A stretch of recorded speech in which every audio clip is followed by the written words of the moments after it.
There's just 1 minute to showtime. The engines are on. The following program is brought to you in living color.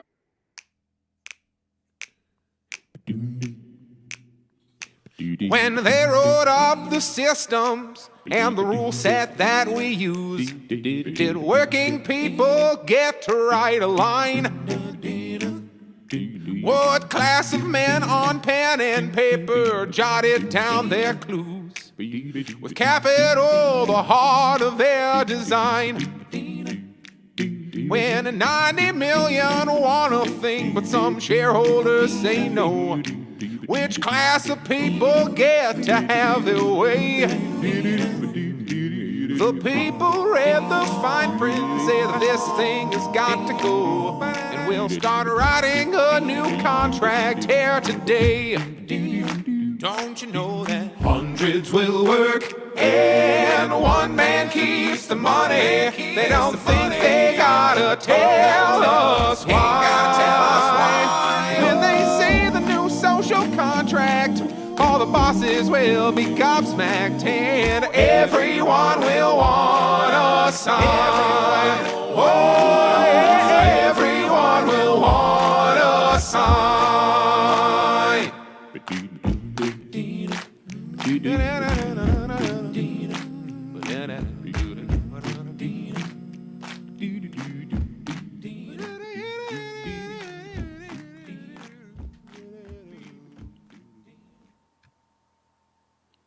Okay, hello cousins. Thank you for joining us.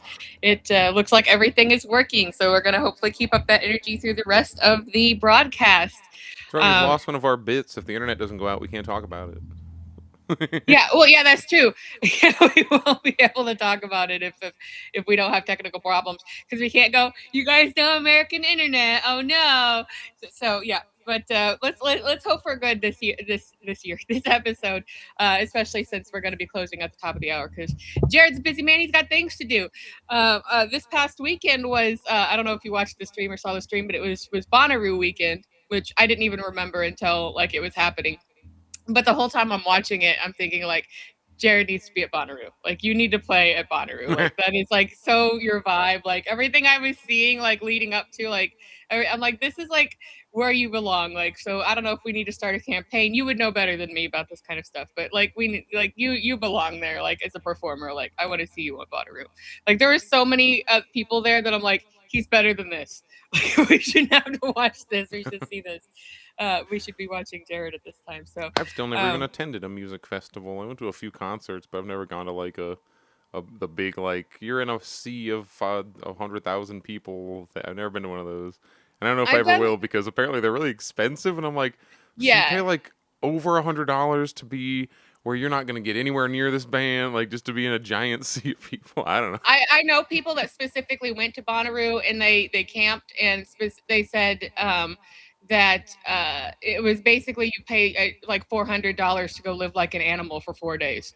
So I that guess was if you're on like a lot of drugs. Quote. Yeah, I've not done one of the massive ones like that. But I've done like smaller festivals, a lot of smaller festivals in my younger days. But I watched the live stream mostly, and I definitely saw a lot of acts where I'm like, Jared is better.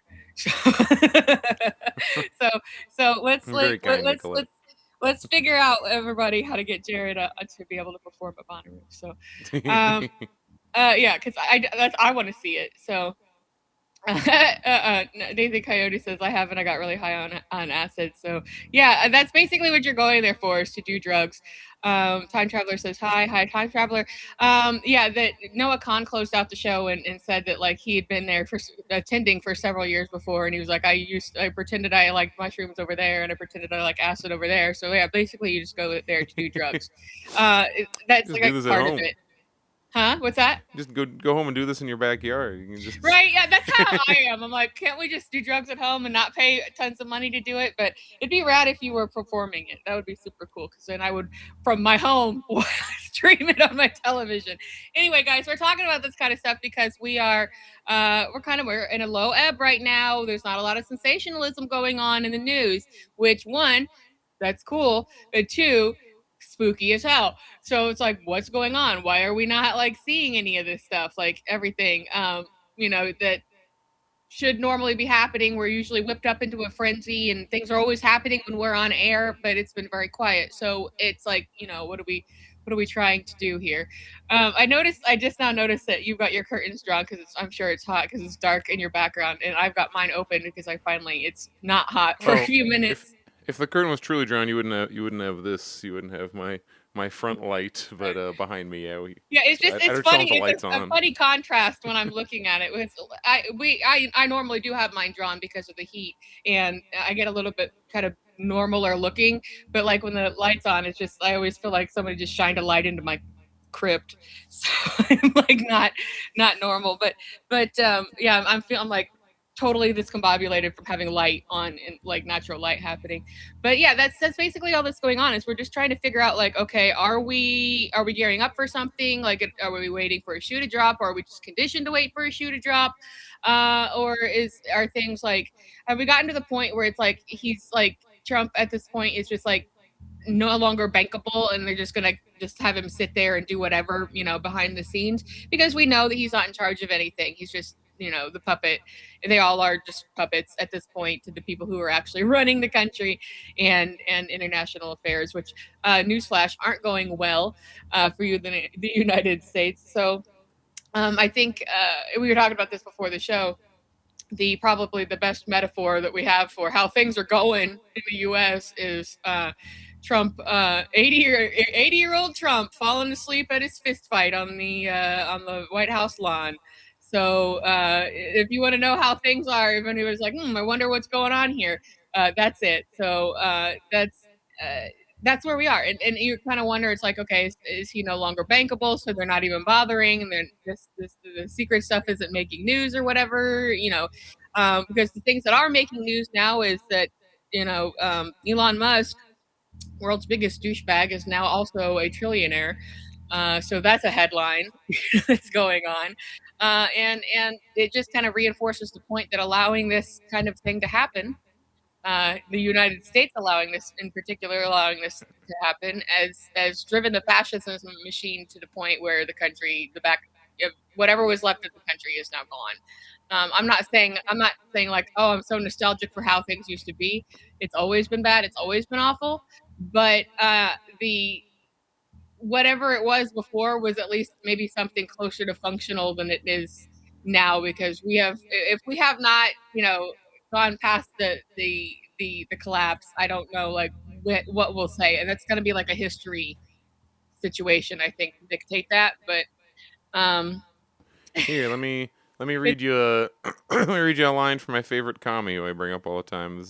He said this at the end of May, but I think it's relevant to like to putting because you're talking about, oh, our first trillionaire, and that seems like, oh, we've created some kind of value. Like maybe there was a point in American history where you would see something like that and be like, oh my goodness, the American system has produced such wealth that we have this much. But now, like, what it means today is it's the number in a computer. The nonsense number changed. Like, it doesn't mean that right. now we have, oh, there's a trillion out there making $1 trillion factories and $1 trillion, oh, these big, we have cars and houses and food and all these things, but like we produce less and less, yet they have more money because it's I guess you call it like friggin' fictitious capital. It's like stuff that's just made up. It exists in the imagination, but barely in the real world. Like, Right. where back in the day, like I'll rail on, and like this isn't how the world works. You don't have to like pick A or B. Not everything is this black and white flattening. But if you're gonna talk about like a Henry Ford versus a an Elon Musk type versus any tech person you could mention, freaking what's his name, the Canadian guy who's building the data centers. He's lumped in with the same thing. He just isn't quite as much of a name as of an object of like ritualistic hate as Elon Musk has become, but Ford, even though he's out there publishing like literal Nazi newspapers about like the Jewish question. Like, he's doing all these, like, as a person, certainly not like a great guy who I'd hold up as like some Christ-like figure, but Henry Ford made factories. He actually increased the overall productive capacity of America. He, like, his contributions to the what would you call it, the assembly line system and all that, blah blah blah. Like, he did a thing where at the end of the thing, at the end of the process that made him so wealthy, so insanely wealthy, basically like a trillionaire of his time. There were then cars driving around and increased productive capacity, as opposed to Elon Musk, who did what? He put some money into PayPal, so a website, and then since then, he moves around money, he moves money from here to here and back and forth, and then there's more money. Hooray! Like finance capital versus industrial capital, productive capital versus, I guess, non-productive finance. Right. Finance is non-productive, so. All right, American society exists at this point as a balance entry on a ledger. Americans are financial fictions, a culture created to expand debt ledgers and their corresponding ability to produce claims on fractionalized credit issuance premised upon the recouping of these debts. Debt is an asset, a social economic order premised upon the state subsidy of private issuance of debt is a society that actually subsidizes gambling directly. Like, what is the stock market? You just put it in let it ride, baby. The thing is, the debt never has to be paid because the debts are insured. You bailing on your debt is often more immediately profitable considering the banks invented the deposit of the credits from out of thin air. Like, they made up money, and then they insured that made up money in case you didn't pay for it. So then they get a payout on the money that never existed in the first place. Because they just went, and there it is. We did it. We invented $500,000. We did it. We typed in 5 and a bunch of zeros, and thus the money was created. Like, this is where I actually give people a lot of some credit when I hear somebody like gold, the gold standard. It's like, okay, you're onto something. There is a kernel in this. Like, as in, yes, it is weird and almost assuredly bad that money is created just of nothing. We have designated money wizards. They're known as banks, and they just get to go, and there it is. We're alchemists. We've created value. And it's like the type of value that could easily ruin your life. It could change, like the amount of money that gets blinked in and out of existence by banks on a second by second basis could entirely revolutionize your entire dynastic lineage. But like, oh, yeah, in and out of existence. All right, where was I here? They sell the debt collection off and get the non-payment insurance payout.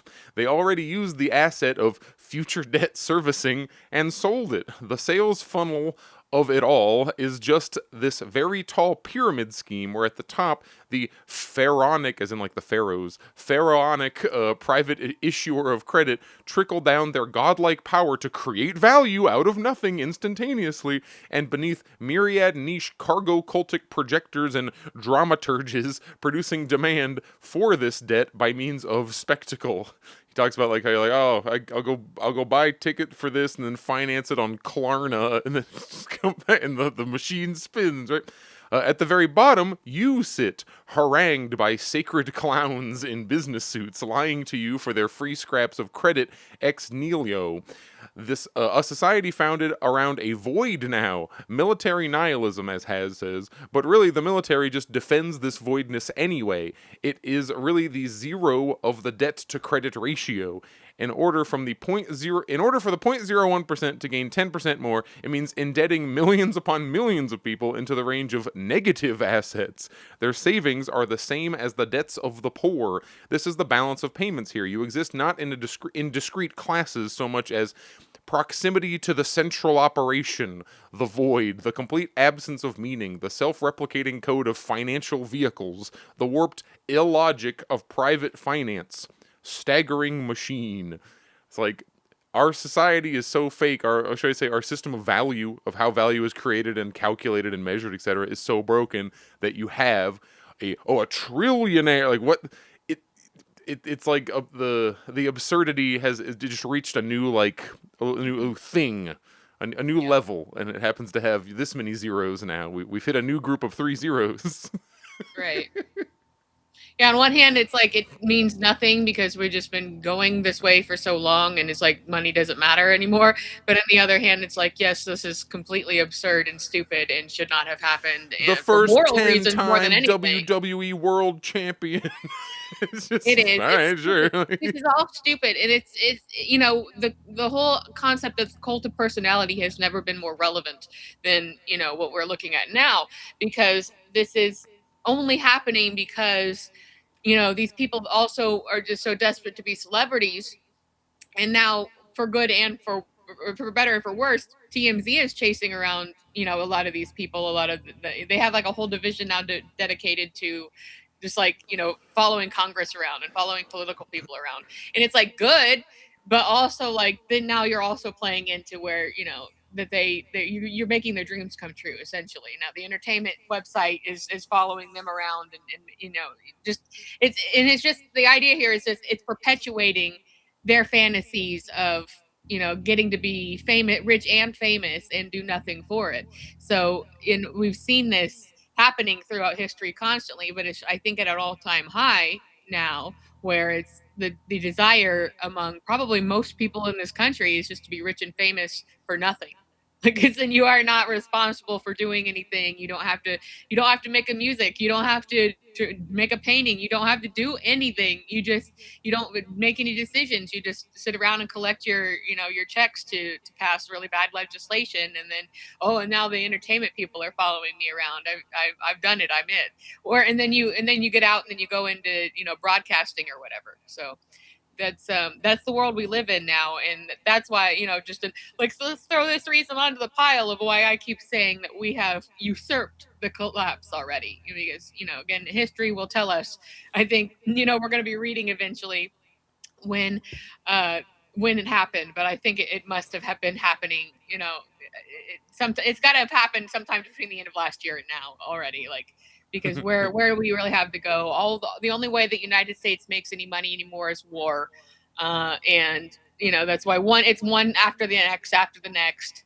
So there's no commerce going on. There's no building. There's no And then when he goes to China and it's like China's like, we'll talk about investing in you guys and build some factories there. What's that like?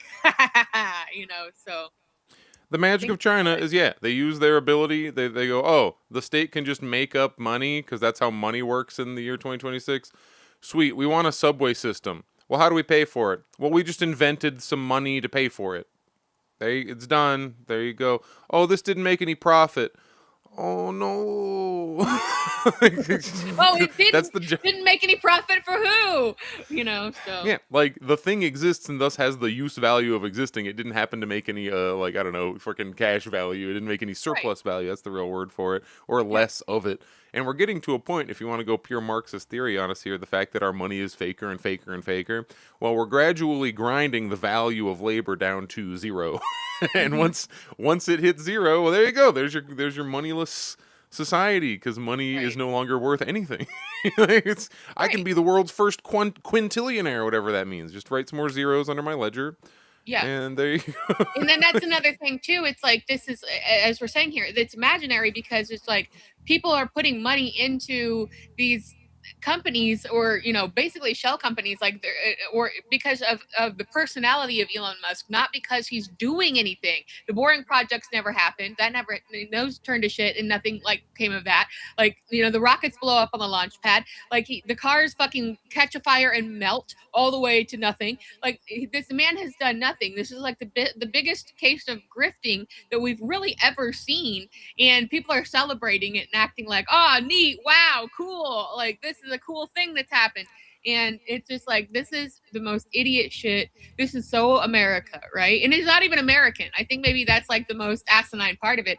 It's like, oh, would we forgive it more if he was? No. The point is, it's just like, this is so fucking stupid that he was able to come to another country and then like take complete advantage of this complete idiot system and game it so hard.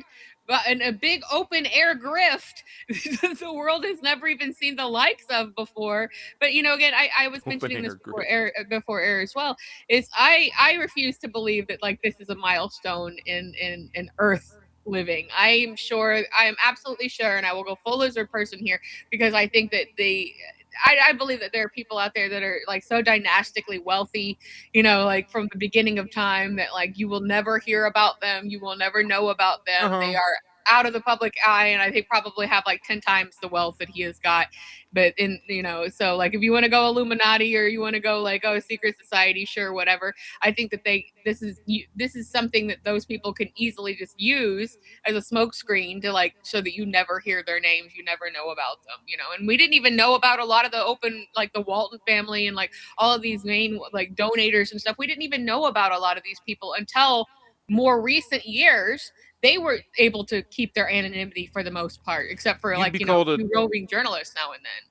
you'd be called a conspiracy person if you brought up like the Bilderberg. That's the easiest one to go to, which is just meetings of rich people. Because as a thing, no, I am a conspiracy theorist, but it's a theory like gravity is a theory. A conspiracy is when people work together to accomplish a goal. And I do think that the rich come together at, provable things that we can, like, we're about to have, what is it, the G6 is about to happen in Sweden, or like Davos, that's another one. Like, they straight up have the rich people corporate board meetings that they just openly have. You can hear about them. You can pick up the little newspapers that they'll put out Now about. think about all the ones that you're never going to hear about, like all the stuff that's like completely secret to people because they can also can just call each other and talk about this shit in private. Like, right. they have meetings right in your face. That's where the Epstein stuff, a lot of that came out. Like, it showed like, hey, this is going on right now actively. And for people to think that like, oh, we got it. They stopped it. No, that was like one small pod of that shit going on. It was sort of just the pass through of some notable rich people. But, they're, like I say, I believe that like globally, when we're talking about like, you could like go all the way back to like the Tintagels and Medicis and things like this. Like, I'm sure that there is something to that. This family's dynasties that just existed throughout the world to collect wealth and amass it and have it to the point where it's like, they're, and not necessarily like this number one guy is the one calling all this. No, not exactly. But I just don't believe that one idiot hitting trillionaire status is like the only one of those, like it's hard for me to like sit there and say like, oh, we have the one and the one is the problem. So I think that it really just points to a much bigger problem that like, okay, here's the clown, right? Like, here's the dumbass out in front who nobody, is taking seriously or anything. And just people just shovel money into because it's ultimately a big money laundering scheme. Like, you get something out of it and then like, it's like when the government will pay a contractor and then they don't finish the job. Like, that was always the intention, of what this is. It's the same thing, and what is he but like technically a contractor, like, so I don't know. It's like, I could go on about that forever, but I don't know if I should. That's kind of the problem. I have some positive news from like I will joke but not joke about how it's like, all these big systemic changes. It's like, well, fundamentally your actual interaction with the things you do won't be changing that much at all, because there are some things that we like. It's like, I don't want to like abolish McDonald's. I want to have the people's McDonald's, so we can eliminate inefficiencies in McDonald's and bring that price back down to what it actually should be. Which is going to involve turning the dang thing into mostly a vending machine, because nobody should have to work at McDonald's. Working at McDonald's sucks, and we no longer need human beings to do it. No longer need human beings to do most of these freaking things. Well, a headline for our show, and we've said this a million times, and I'm going to let you finish, but I want to say this. I want to point this out. We are not anti-technology. We are not Luddites. We do not, say that automation is bad. There are even probably possible like good applications for AI down the road, but they're not here and they're not now. But there's no way that these things are going to be used for the good of the people. Who owns it. That's the problem. If capital owns it, it will be used to benefit capital. If people own it, if labor owns it, with whatever you want to call it, it will be used to benefit people. And when I talk about the people's Costco, the American people's Costco, it's not really a joke. They have a very good distribution system. They are very efficient. You'll notice they also happen to pay their employees like the best of like any of your Walmarts, Targets, etc. Costco is an actual. You can have a living. You can like have a living. You could have like I don't know if only one parent could work, but you could probably have like a wife, kids, and a house based on Costco. I know people who do. But Costco, very rare. We have Costco quietly cut prices on 4 Kirkland signature items. That's their generic. If you don't have Costco, I didn't until I moved here. After members complained that they'd become too expensive, and this is just today, Costco has rolled back prices on 4 Kirkland items. What do we got? It's 4 wings. items. Kirkland signature wings have dropped from $16 to $14.99. Kirkland chocolate milk almonds, milk chocolate almonds are down $1. Golfers, their golf balls have gone from $32 to $29.99. And then king size sheets. King size sheets went down 10 whole dollars from 89 to 79.99. It just proves that they can. That's the whole thing. Maybe that will be like start like. I think that we've talked about that before since the beginning of this kind of thing is like somebody's going to come out in front and be like who can offer the better discounts, like, and then everybody's going to have to start matching them, and that's the only way anything might come down in price, because we're basically going to be stuck in this hell forever. I'm sorry, but I do have to. This thumbnail did like what? How could you better describe the American political mind than we will avoid certain Republican brands within Costco? That's gonna show them, man. You got 'em That's how now. you do it. That's how that's how you win democracy. Is you purchase a different item within the store. Yeah, it's Sure, that's just, a nice guy. I'm sure me and him would be friends, but holy shit. You see, because that's where you get clicks, is with headlines like that. Please name your Republican. Is BlackRock Republican or Democrat, everybody? Is Epstein a Republican or a Democrat? right. Yeah, and it's so stupid. It's like, what are you gonna fucking, because like it's like people Put just down again, that Republican milk. right. And we just got back. We were just kind of we've been talking about this. Like, this is what we talk about when we were talking about the uniparty and like everything being like basically beyond any kind of party division now. And yet, like, when you start to see people get it, like leftists that you follow, or podcasters, or people, or just people out here who have good opinions, and then suddenly like they're like, oh, the Graham Plattner, oh, and it's like, what happened between yesterday and today when you were like, fuck the system, this doesn't work, it's broken, to I want to suck this guy's dick? Like, what We're all happened supposed to here? like Graham because he's the progressive and Guy, he's right? against He's a the Republican. chosen one. Therefore, gotta forget everything you know about everything. Right, and that's exactly. And it's like, what happened? When did you get the brain worms? Like within the last. You guys were 24 telling hours. me. You guys were telling me that posting a snake emoji was unforgivable, and we had to abandon Bernard Sanders, who he sucks even, and we weren't even allowed to vote for him, and he's too dangerous. But no, Graham Plattner can have his Nazi tattoo. That's fine. The Nazi detection devices all get turned off as soon as it's vote blue, no matter who. But Yes. holy shit, the glass of milk emoji was called a white supremacist dog signal, and it might even be. But that's the level we're at. We're down to like emojis versus, well, he tattooed a thing on his chest, served not just in the military, but like was actively torturing people, and at no point has come out with like, based on my experiences in the U.S. military, we're going to end all these wars and dismantle these programs. No. He wants to come in and be a regular ass Democrat who's going to vote for every one of these wars. But Yes. despite all of that, we're supposed to forget all this because he is Right. blue, and we are voting for him no matter who. And we also have found out that these people have a very short shelf life. This guy is literally being put in the position of being John Fetterman Jr. That is what this is. Because First, we have to struggle to get him in office, and then Yeah. he becomes John Fetterman too, and we all have to go, oh, we have to stop him. well, if you just think, okay, like put your thinking tube on here for a second. Like, remember back, like, I know this is hard for people. You got to like remember back like 2 seconds ago, like it was a big uphill battle for John Fetterman. He's a political outsider. We He's had to get him just a in. guy. We had to beat He's Dr. just a Oz. guy who likes weed. He's totally We normal. have to He's one of defeat- you. We have to defeat Dr. Oz no matter what.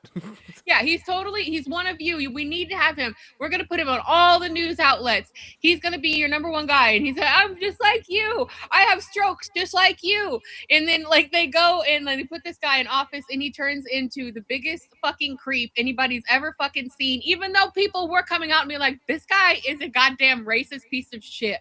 Okay? Like, does anybody give a shit? And everyone's like, shut the fuck up. You just don't like progress. You don't understand that the wheels turn slowly, but they turn. You don't get the system. And that's how we ended up in this situation. And now we have like one of the worst people that's like mostly unanimously hated in Congress. And now, okay, so his shelf life is done, right? Like people are like he got changelinged or some shit after a stroke, and now he's like some totally different dude. The point is that these people, like, they come in there and then they just kind of do a bunch of distraction bullshit, and then they got to be replaced and unplugged, as Jared has said many times. You unplug the broken part and plug in a new the replacement, and that is exactly what we're talking about.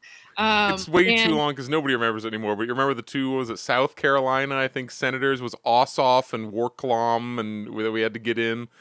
back in, I think it was Trump's second term, whatever. It was like, we're this many senators away, and if we just win this one race, we're just going to a runoff. And then like both of those guys have in their each turn been forced to like vote on some horse shit that the progressives are all, how we, because then it goes from we have to get Graham Plattner into we have to primary Graham Plattner.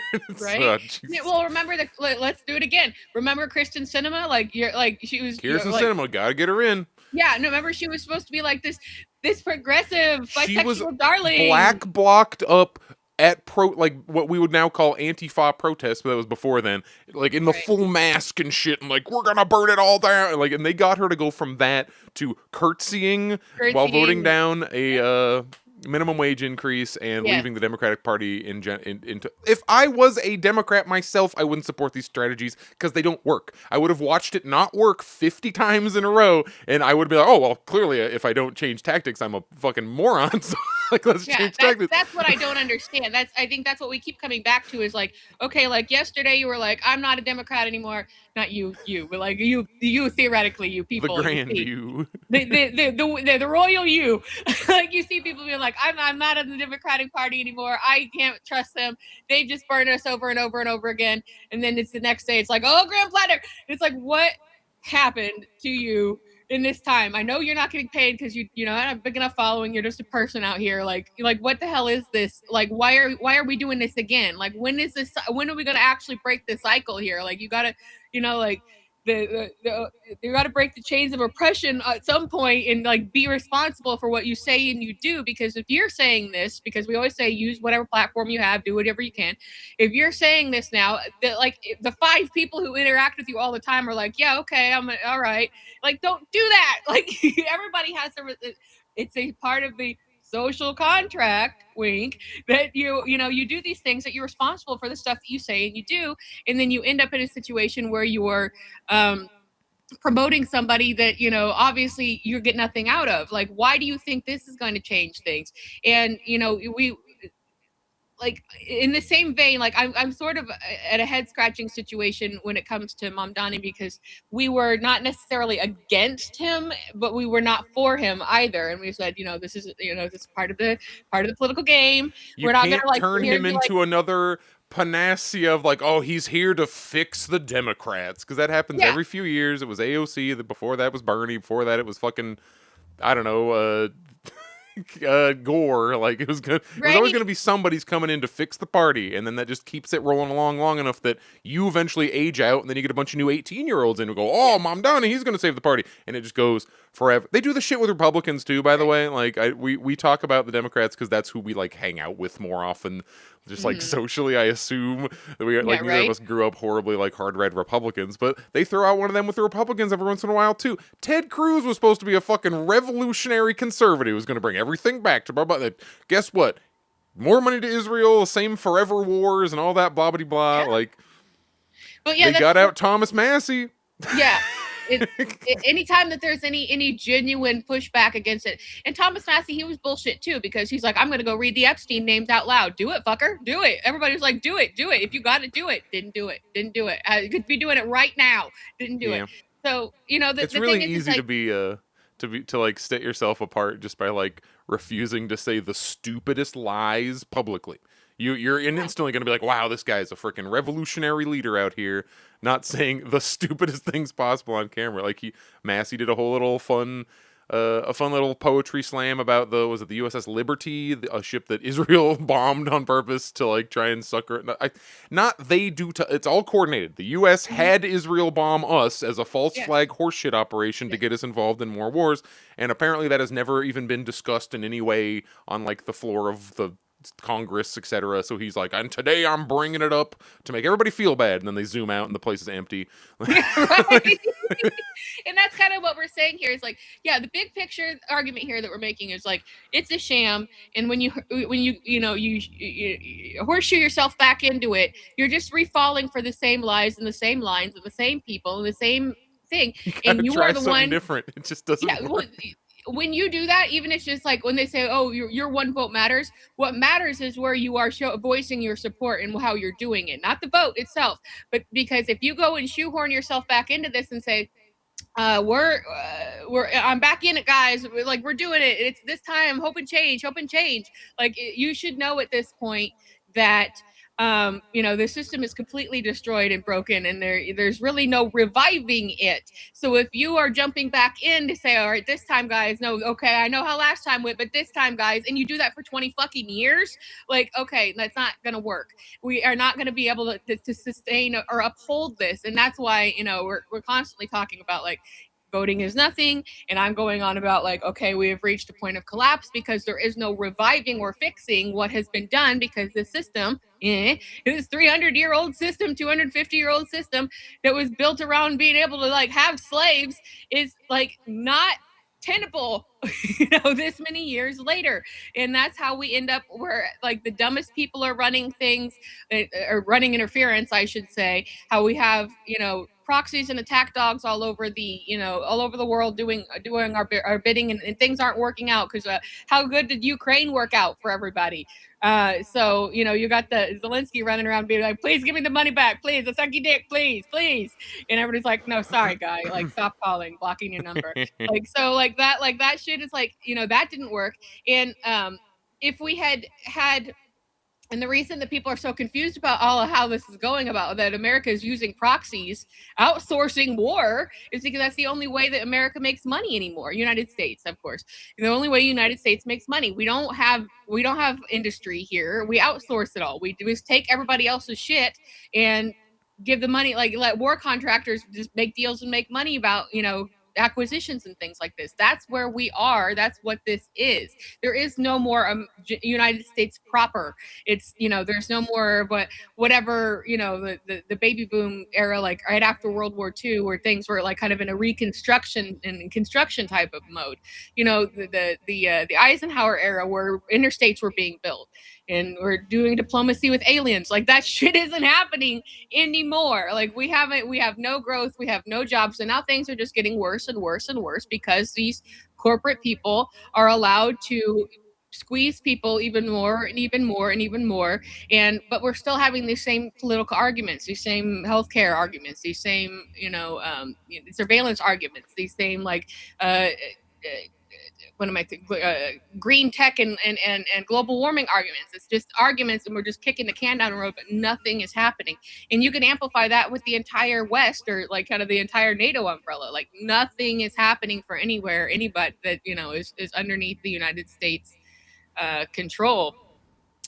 So that's like we can't just keep as like, if you want, I'm not saying like there's like you're not integrous if you're calling yourself a leftist and you're doing this. No, who gives a shit about labels and titles and shit? It's the way that you're behaving. Is if you keep supporting a system that you know is broken, and then 5 minutes ago you were talking about it being broken, like you are not helping anything. You are not helping move towards real hope and change. And I don't know that we can actually even do that, or anything even comes out of that.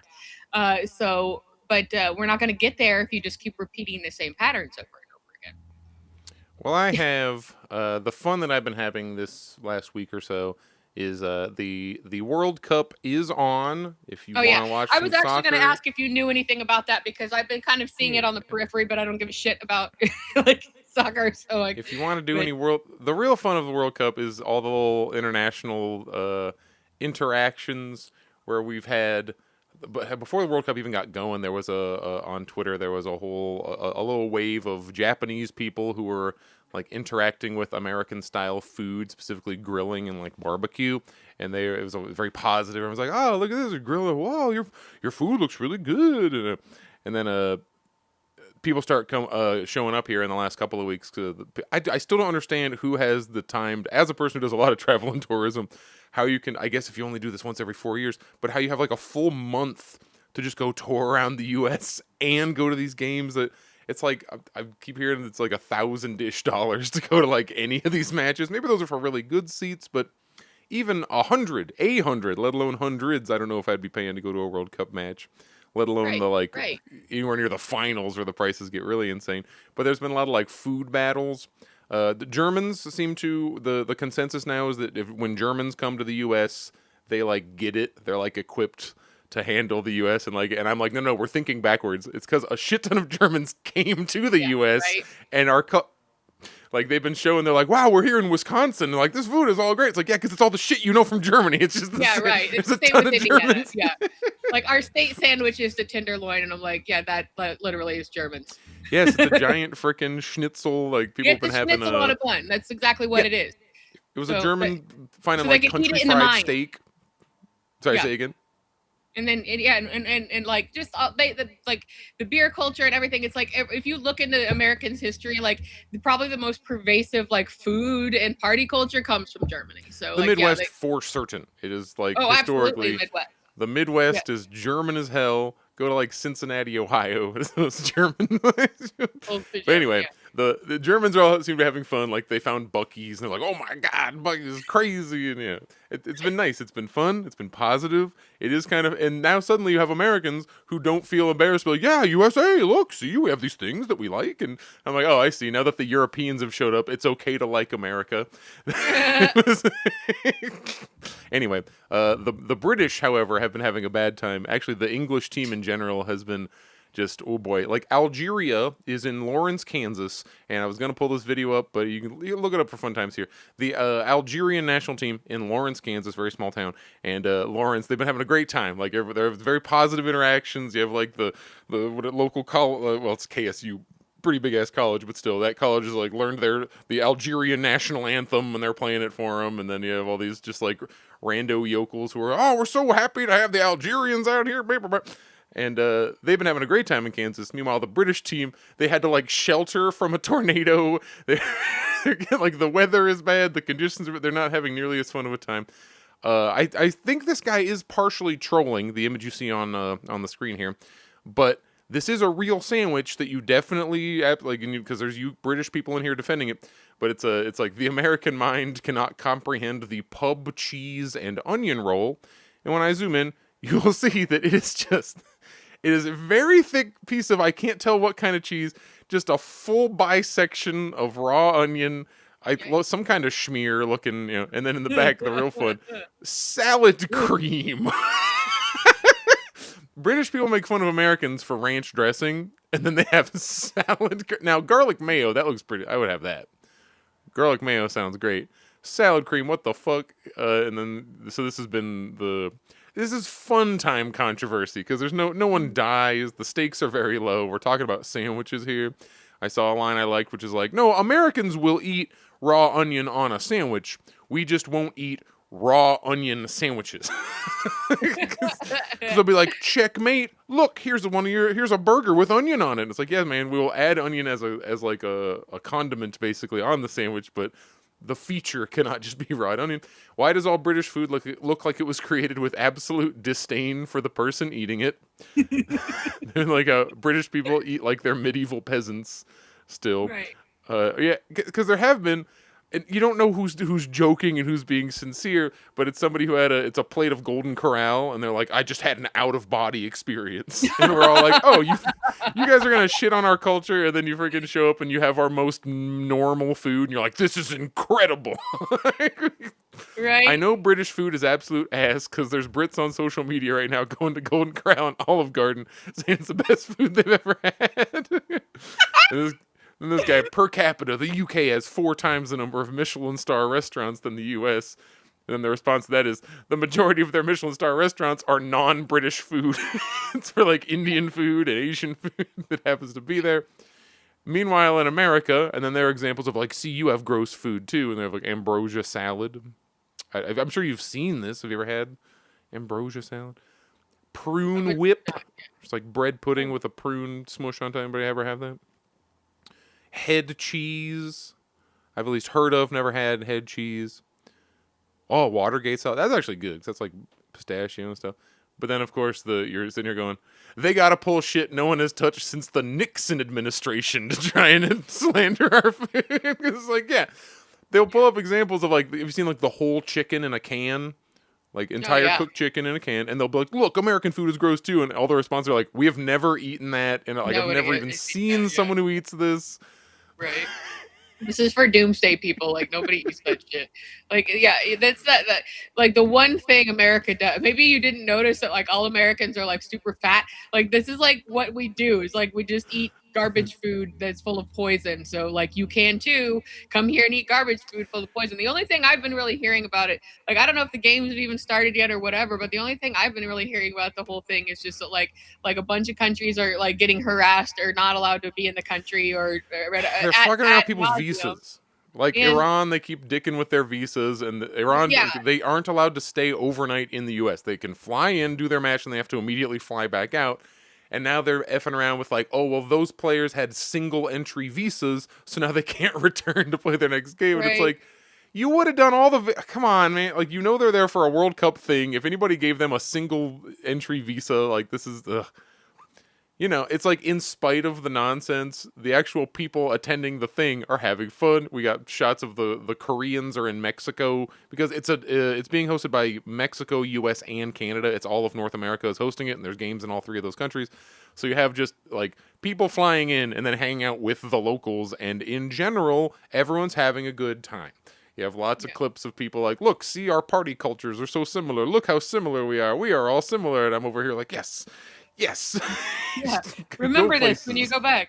Yeah. Then there's also, I think, the part of the discourse that I've enjoyed the most is just seeing like the Americans just roasting Europeans who think that they're gonna just like walk 10 lanes of super highway to like go anywhere, and it's like you can't walk anywhere here. Like that is not a thing, and you can't do it just because you want to. There's no place to go. There's no way to walk. If you want to come here, you're fucking paying for rides, and that's the only way you're going to do it. Like you can't come here and try to like make it like beat America into your fancy nice European way of doing things. Like that's not how it happens. America will defeat you. Like it's gonna I be the do end of it. like You're you gonna saw get sick things from the where food. You're gonna get your tum tum is gonna hurt, and no, you cannot walk on the highways. Like it's not going to happen. I think it was New Jersey Metro or somebody. They were like on game days they were increasing the fares to like literally $100 to take the train. So and then Shocking. like the Scottish fans were like, yeah, we rent it. We contract out a bunch of school buses to take us back and forth. I'm like, see, like that's all you're gonna end up doing with this like price gouge nonsense.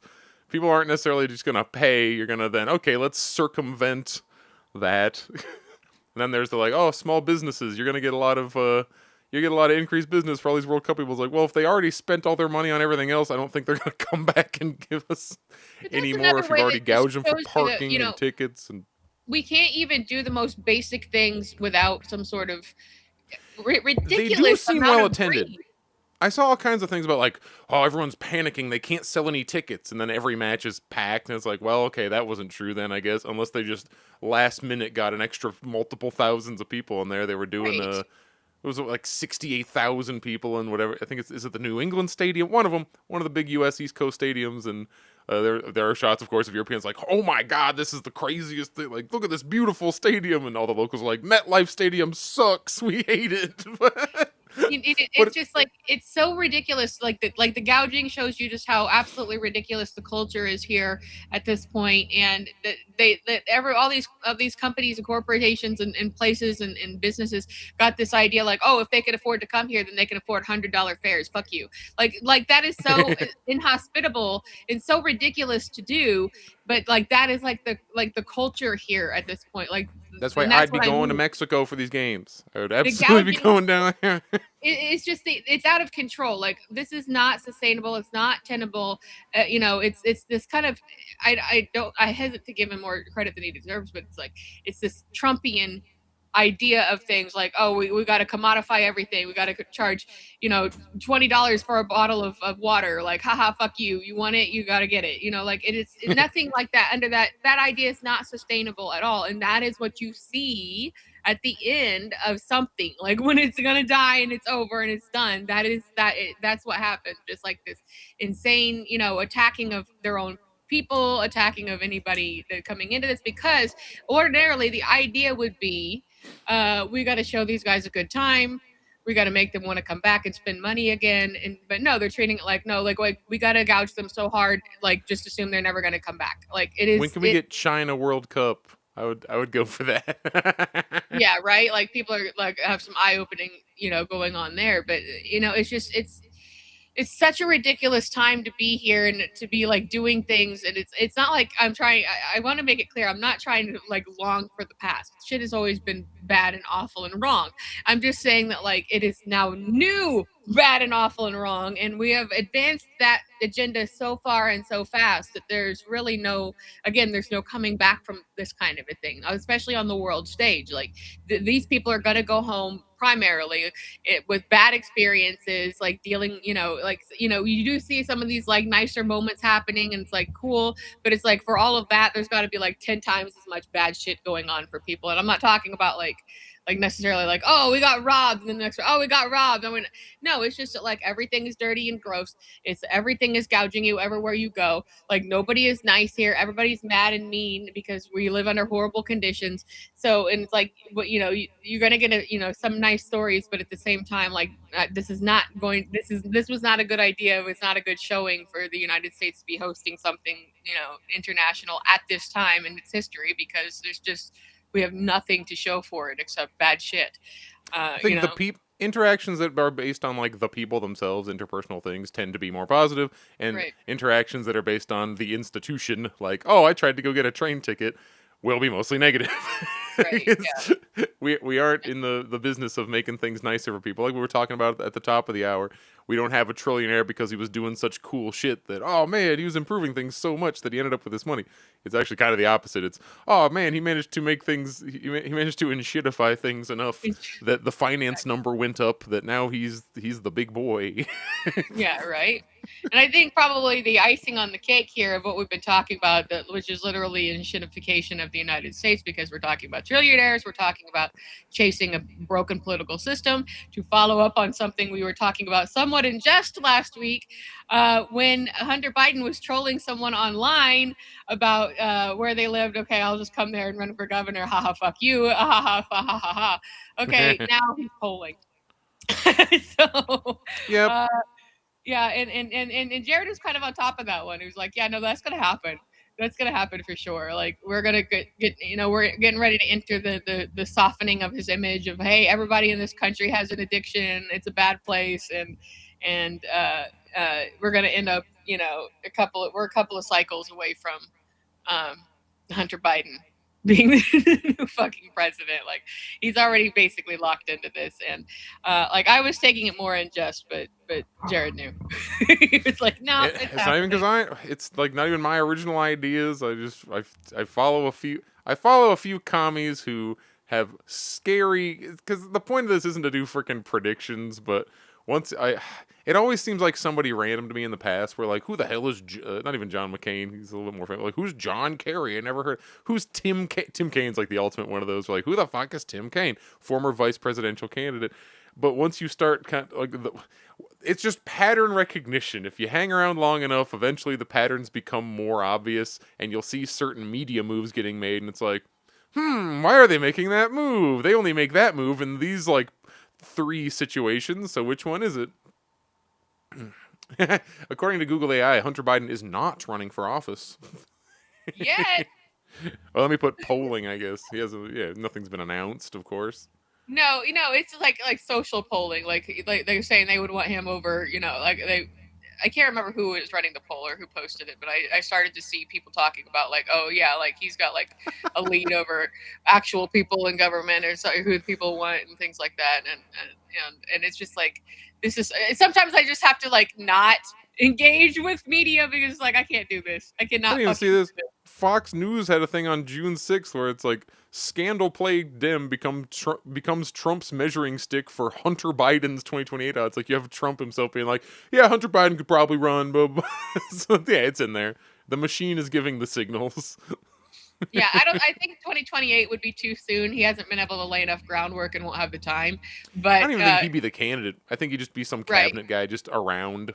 Yeah, I think Just it would in the have to be after administration. that because like it would be at that point like he would have had enough time to like re-ingratiate himself. And the point is, this is not a conversation about do we accept Hunter Biden as our fearless leader. No, we fucking do not. That's not the point. The It's point that they will is get the you cycle. to accept Hunter Biden Yes, somehow. yes, They'll be like, yeah. "Hey, guess what? You'll see people with Hunter Biden signs on their shit." You're like, You "What?" know that you know that the two of us are not going to like we are against everything, but you know that they are going to start warming people up, and again you're going to be like, why are they doing this? Because like yesterday you weren't for this, and now today, like so you know we're just it's the cycles of the cycle of broken shit, and it's like when does the cycle of broken shit stop? Like this can't keep going. It doesn't make sense for this to keep going anymore, and this is why the wheels of change actually do not turn because this is a really big game of why are you hitting yourself, because like we are the ones doing this, we are the ones with the power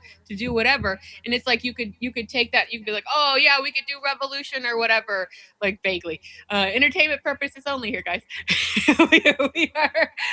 We could do revolution, we could, you know, or this or that or the other thing, but it's like every time that Americans seem to want to try to move the needle, it's like the most like toothless, stupid, no kings type of a movement, and then you have those people are the ones talking you down about why are you not voting, why are you not, you know, supporting Hunter Biden, why are you not, and it's just like, you know, this doesn't make sense.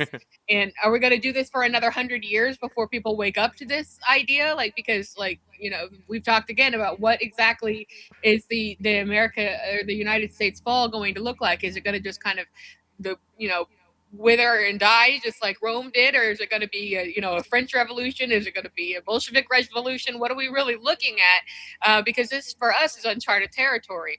We only have historical precedent to look at. You know, is it going to be British Empire type shit? Like, what are we really looking at? Like, you know, and a lot of the time that, you know, with that, the British Empire in particular, like where they were in places they weren't supposed to be, and everybody took up arms and said, "Get the fuck out," you know, and that is how that happened. That happened in India, happened in Africa. So it's not even really so much of us at this point because we really have no great international standing at this point. And as things have progressed, we've really watched the other countries of the world unite and deal with each other and say we're not going to, you know, deal with the United States shit anymore. And you know, us, we support that kind of thing. Like that's what should be happening. But that comes at the expense of hurting the United States citizens much more. So it's like we're kind of rooting for our own pain, but we also see a bigger picture here. It's like, well, if everybody, you know, deals with each other and unites against the United States, it takes away the United States power, takes away the fear that other smaller countries have of the United States because they've now essentially created their own sort of NATO kind of thing with each other. And people who were afraid to talk before, people who were afraid to buck the United States system, who were, you know, under their control, who, you know, the U.S. is, you know, controlling their grain supply. So that's really what we're talking about here is this is a moment for the U.S. to move, or I'm sorry, the world to move together and try some other things. So it remains to be seen how hard that's going to hit us. But if we see the greed culture and the gouge culture happening to people coming here as visitors, when ordinarily you would think that this is supposed to be a time to be hospitable and real and with people, and then doing the exact opposite. There's no good that can come of that. There's no turning that system around. So all of this, just bringing it around town here, this whole conversation here is just about like, just like, don't go back on what you know is the right thing to do because you're afraid of rejecting the system. I think that is fear based in a lot of the cases that we're dealing with. A lot of people are like, we know. And also the Marvel brain, you know, people think, oh, a hero will rise, a hero will rise, here's the next one, oh, this guy's going to do something. Mom Donnie makes some, like, you know, does some deals about getting, you know, some landlords to pay up some money, and everybody thinks he's Jesus. So that's like, you know, of course that's a good thing, but it's also, this is, you know, this is a game, this is smoke and mirrors. You know, this is ultimately to get you to drive you into that idea of oh, this is great, he's great, he's doing it, and then like have the bar be so low that nothing actually happens and there's no real fundamental change. It just looks good on the surface. So, and that'd be the best thing you could hope for. And then everybody's like, oh, great, this is great. Because if anything was really going to change, the people that are, driving the fascism machine, the money, like the ultra rich people in this country and the people paying to run the government are not going to let anything like that change. And that is not a tenable situation. We know now the government is nothing. We are, there's no question about that. But now the question needs to shift towards, okay, stop supporting this sham government, but how do we recover and create maybe a dual power system, or create a situation where we're not beholden to this? And it might be, like I say, like rooting for other countries to do something and cutting our own throat, essentially, because we get these people to go elsewhere. Like Peter Thiel just moved his entire family to Argentina. We've seen that move before in 1945, but that's not really even the issue. It's just that this guy benefited greatly, massively from, government contracts and making money and driving the government machine his direction, and then bailed, as we've been saying is going to happen. So maybe, by allowing things to get worse and get people to, these people to look for greener pastures elsewhere. Yeah, it might be somebody else's problem, but at least maybe we could stop it from being the United States problem. And that would maybe potentially give us the breath to figure something else out, because we can't just keep supporting this broken system. But then you see people doing it, and it's just like, I don't know how to get through to people and tell you that this is not going to work anymore. But well, everybody, I have got to take a quick bike trip to the post office. Yeah, I figured I was gonna let you say your goodbye here, and then I will close out. But you have me for another. Oh, geez, is next week my final Tuesday? Or do I have 2 more Tuesdays? I'm leaving for Pittsburgh here in a little bit. I'm gonna go say hello to my parents and play some shows, and it will be fun. But I'm definitely here next week. Right? I think the week after, and then I miss one Tuesday, and then I'm back again. Okay, yeah. No, yeah, because we have a busy man. You gotta get out there and start your Get Me Into Bonnaroo's campaign, because you belong there. I'm telling you. What. Come on, Bonner and your Roo. No, oh my God, it was so annoying. Everybody was like, "Happy Roo," and it's like, will you people stop saying this? You're idiots. Please stop. I always thought Bonnaroo had something to do with Bono, like the guy from U2, for some reason. Just because when I was a kid, I'm like, oh, Bono gets a whole festival. Right. No. Thank God it did not go to that. If a musician could be convicted of war crimes, Bono would be in The Hague. The fact of the matter is it's just that it's like kind of a folky poppy, fun, EDM-y, everybody goes to a big farm, and it's kind of like if a festival actually worked and was good. So yes, I'm here next Tuesday, gone the Tuesday after that, and then I'm back. So you'll miss me June 30th, everybody, but I'll be seeing you in July shortly after. All right. Okay. Well, you go take care of business, sir, and I will say goodbye to our cousins here. So see you later, guys. Bye, buddy. Yeah. Thanks everybody for joining us. We do appreciate you. I know I saw you had a very active conversation. We were trying to keep up as best as we could. Yeah, Anthrocon. I was trying to think of the word. Thank you, Nathan. I was trying to think of what it was. He's usually in there in that. If you watch The Pit, I was telling him about this a few months ago. If you watch The Pit, they did a 4th of July season in their last season, and they did have a very minor Anthrocon discussion going on, and I went to tell him about it. He's like, oh yeah, Anthrocon, because I didn't know what it was. I didn't know that was a real thing. And he's like, no, that's a real 4th of July weekend that happens. I was not sure if it was like something they made up for the show, and then he looked into it and he's like, no, they did. It's that's a real thing, and they did it. And I was like, yeah, I guess that makes sense, because they're pretty spot on that show about getting things correct, and it's set in Pittsburgh, so it makes sense. But that's we'll see him when we see him, is usually the case of what's going on. So we're glad that to have you guys with us and having these conversations. We only are on an hour a week, so we can't always jump in and just have like the conversation that like what we'd like to with everyone. But we're really glad that you're contributing and you're talking and talking to each other and things like that. And I kind of get like cognitive dissonance when it's like I'm trying to read and talk at the same time. Like he's better at it than I am, but I kind of get a little bit off the plot here. As far as that goes, but we're glad that to be stimulating conversation. We're glad to be stimulating community, because that is what we ultimately are going for here. We are unincorporated. We don't get any money for what we do. We're not in one of these situations where we make money off of streams. But at this point, I'm trying to kind of move that way myself. Like sidebar here, like I'm kind of trying to raise my TikTok presence a little bit, because that's actually basically the only economy that there is anymore. And it really wouldn't hurt me to stop taking like the J.D. Salinger approach to writing and making art and just like hiding in the shadows, because like I kind of need to make that connection with people to let them know that I am not a person in the age of all the fake shit in AI. Like I'm a real person. I'm a real boy. So I'm doing some live work there, and if you want to follow me over there, I'm kind of posting and doing some stuff, because I'm hoping that like, since it's impossible to find work anymore, and I've been out of work for so incredibly long, and my resources are running so incredibly thin, that maybe I can, start generating something there, which is obviously not my first choice of things to do. But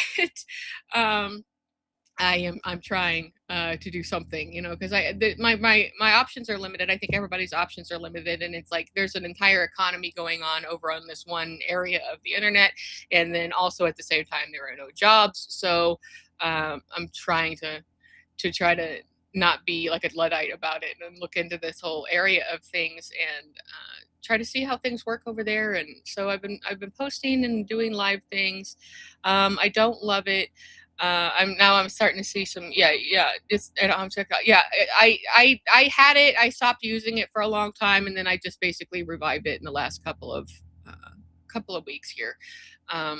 Just for because I did think it was, aside from trying to hopefully make something, I was income wise, like connect in some way, that I was also wanting to kind of create that community thing like I'm talking about, because that is what is important to us, because again, we don't make money doing the stream on the show. That's why you don't have people dictating what we say. That's why you don't see commercials. As far as I know, I'm not sure if you watch the stream, if like the streaming platforms like YouTube or my commercials, but that's not us, and we're not benefiting from that. If you're watching, we have a small following. We're really pretty well throttled on the platforms, because we say things that the machine doesn't like. So we're out there, but it can be kind of hard to find us. So if you want to watch us live, then you can watch us this show. I know I got a little confusing there, but if you want to watch shows of contract live, you can watch it on Twitch or YouTube, which we're every Tuesday, or just about every Tuesday. And then we have our entire archive on YouTube and on Rumble. So if you're into either one of those, and we're on social media. We're on Blue Sky. We're on Twitter. We're in the places you can find us. And I think when we're living in a world where things are so saturated by advertising and so capitalistically greedy, and it's like, yeah, we really would like to be making money, but at the same time, we have that kind of control over what we do and what we say, and that that we're coming from a genuine place. So we're doing things in a real way, and it seems a lot of the time like we picked the losing side, just because this is like a moral thing for us. So we really can't. We are not, Hassan Piker. We are not making that kind of money or any money at all. So having your support is really really great. And it makes us feel good, and we like to try to engage with you all as much as we can. And if we were getting paid for it, it'd probably turned it into a more regular thing. But right now, this is kind of the time that we both can afford to give to it. So it's It's a labor of love, as they say. So thank you again for joining us. We do appreciate it. I guess kind of enjoy this quiet cycle here. It feels like we're gearing up for something. It's hard to tell if that's really going to happen, or if we've kind of maybe hit the wall of extremism for a while, because it's just there's nothing really more to gain from until somebody thinks of something. So we're just kind of sitting on, the same stuff happening, but just it's not like all the bad stuff stopped. It's just, things have kind of quieted down for a period of a few weeks, which is either because we're, calm before the storm, or because, there's, just there's just nothing to do, until somebody thinks of some new horrible global scam to pull off. So let's cross our fingies that like we get a little bit more of a break from this, and everybody can, kind of, collect themselves a little bit, and get back into fighting mode when we have to. And remember to use your voice in any way that you can, even if people aren't listening. Just do it anyways. Go on record for being, having good politics and good values, and somebody will see it out there. And even if all you can do is post on the internet, that is something. Yeah, as you say, Israel will break the peace deal. Thank you, Nathan. That's correct. They will, because they're not even part of it. If they're even this peace deal, they'll just continue to do what they do, because they act out at our behest. So that's really the only thing going on, is just that there are bullshit in the Middle East. But we're gonna hopefully keep things to a minimum, I think, for a little while. And I think we've all earned a break at this point. But I think we're also in the mode of like fight mode all the time, and like we're waiting for something to happen. So we have to wait and see. So thanks for joining us. I'm going to go over and talk on TikTok for a while, I think. Not about politics, just about like books and stuff and art and whatnot. And I'm going to hang out there. So if you guys have that or want to come over and check it out, I'll be over there. My handle is just my name with an underscore in the middle. So thank you, and take care of each other. Take care of yourselves. Don't blow your hands off with fireworks. Also, your neighbors hate your fireworks, and all the animals hate fireworks. Stop doing fucking fireworks. It's really annoying. And just otherwise, just try to survive and do well. I understand that is the way that people blow off steam and have a good time, but it really fucking sucks, and everybody hates it. So don't do it. All right. Take care, everybody.